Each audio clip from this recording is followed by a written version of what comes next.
Hello, Angel. How are you? Good, good to be with you again.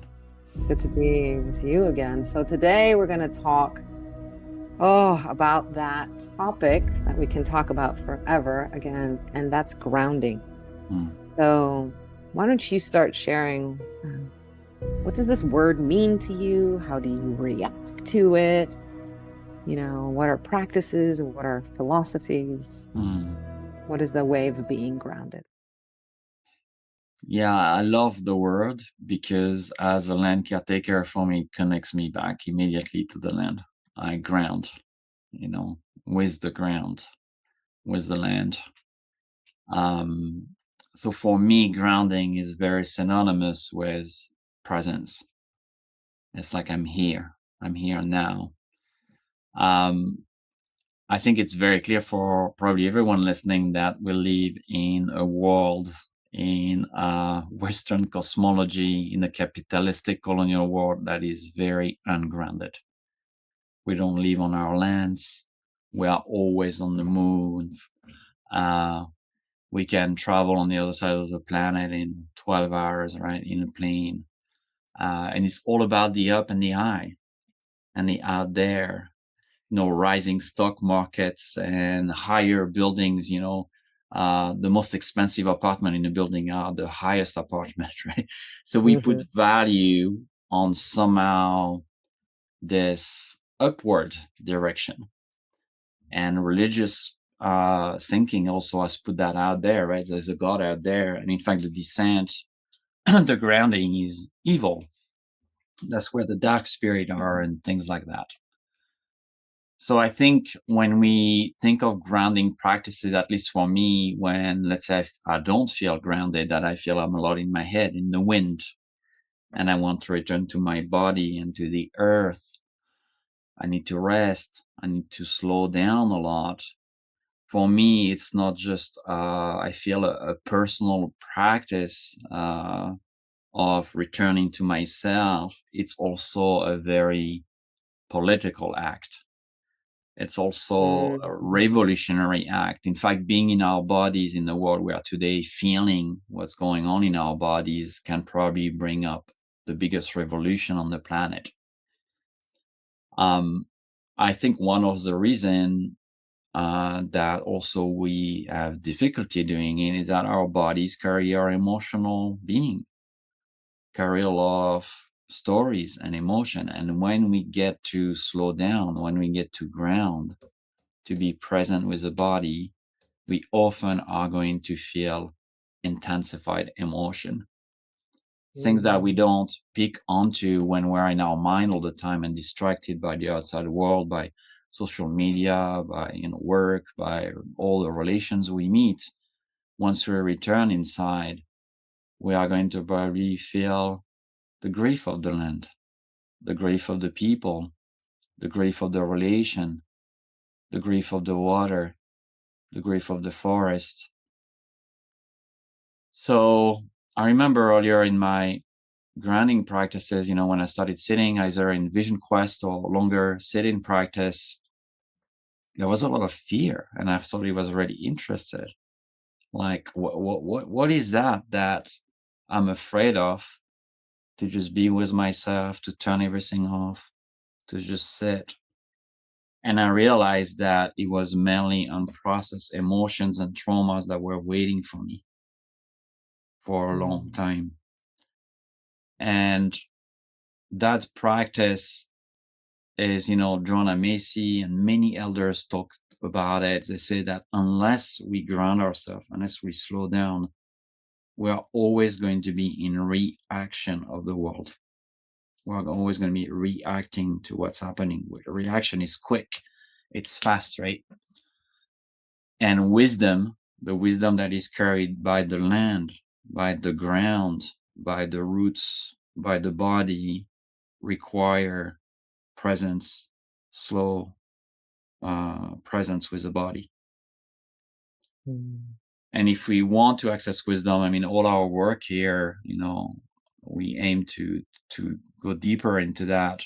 We have to get away from knowledge, from another page in the brain, from another thoughts. We have to get to wisdom, which is very different.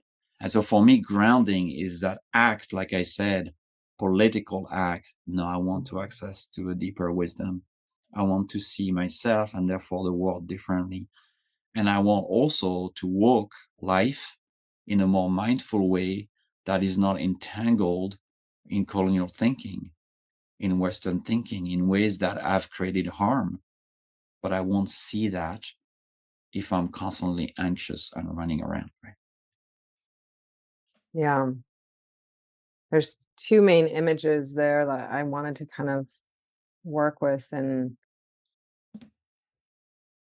both you and I are very fortunate to be able to be stewards, of land. I'm a farmer.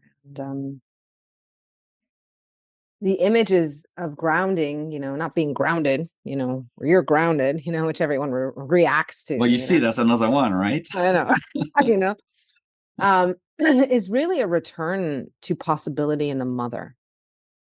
When we look at stars, we're looking at many light that is a being that is possibly past. And by the time we see their light, it's years and years and eons later, right? So we're actually, what we're inspired at when we look up is death.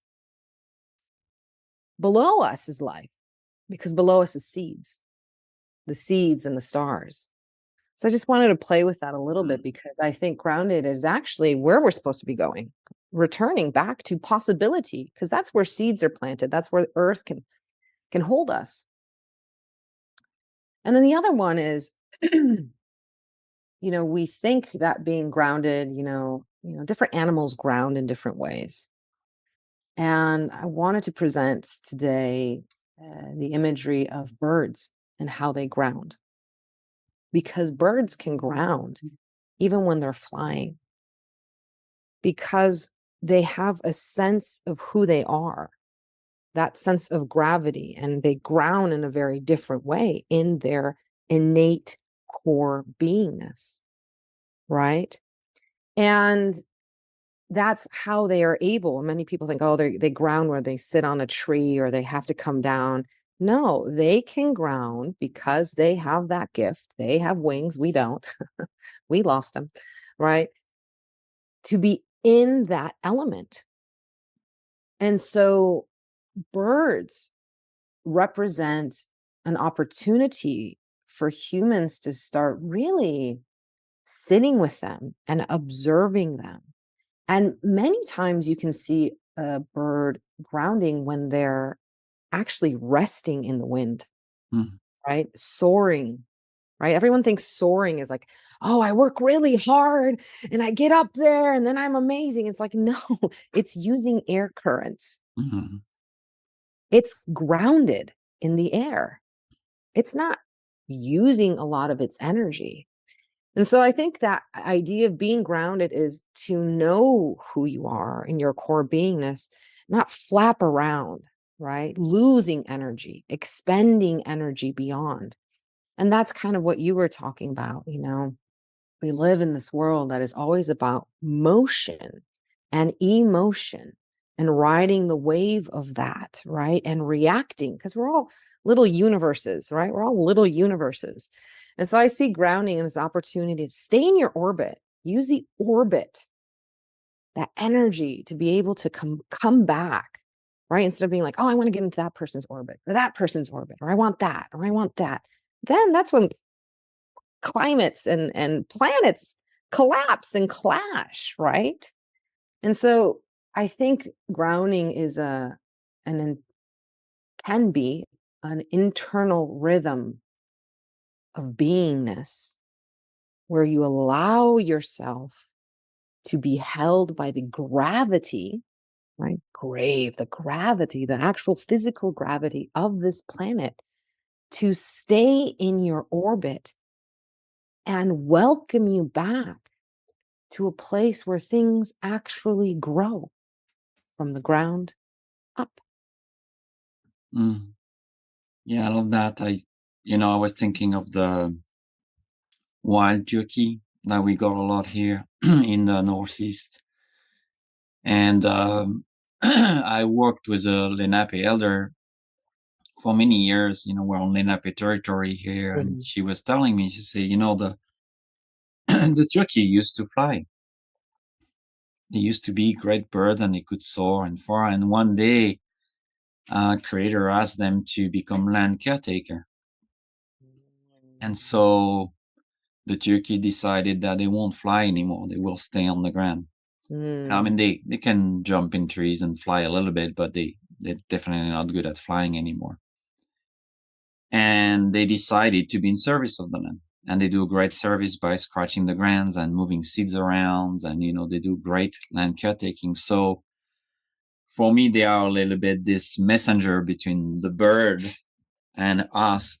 We are land caretaker. We have been incarnated to walk on two legs on this land, to be grounded with it, to take care of it. And I was like, wow, it's incredible. Imagine if we had wings and we decided we're going to make this sacrifice, not to fly anymore and to ground. I think human beings might not do it, right? Because we just want always to fly high, like you say. But recognizing the gift of the ground, the gift of the relationship to lands, being able to be even in communion with, I don't know, it could be your chickens or your turkeys, right, that are on the land, or those animals that have, this capacity to take care of lands like us, like the tree does, right? The tree are very grounded. They take care of the land permanently. And so I think, yeah, like you said, I love that you mentioned, oh, you're grounded, right? Because somehow we learn that grounded and being in one place is a punishment. You're going to be in a corner, right, for an hour, right? But that vibration in the word is we remember it, right? Words carry vibration, they carry intention, they carry stories. In our culture, there's a certain story when you say you're grounded, right? And I think it's really important as we explore it that we see all the layers that are in it.